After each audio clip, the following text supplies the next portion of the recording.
Hello friends, I am Dr. Nishit. Let's clear our ENT facts. Lesson number 2. If we are suffering from ear pain or there is a reduced hearing, heaviness in the ear, or the fluid or discharge coming out of the ear, or any ringing sound, then the probable diagnosis can be there can be infection of eardrum, there can be fluid behind the eardrum, or there can be a perforation or hole in the eardrum through which the fluid might be coming out. It can also be called as AOM, acute otitis media, SOM, secretory otitis media, or ASOM, acute suppurative otitis media.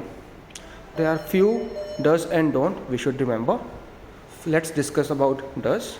If patient is suffering from a problem, then he or she should consult his or her ENT surgeon. They should only use prescribed medicine. Do steam inhalation at least 2 to 3 times a day. Keep ear dry. Cover the ear with cotton plug. Few don't. They should avoid self-cleaning of the ear. Avoid ear blowing through mouth. Avoid cold beverages or food.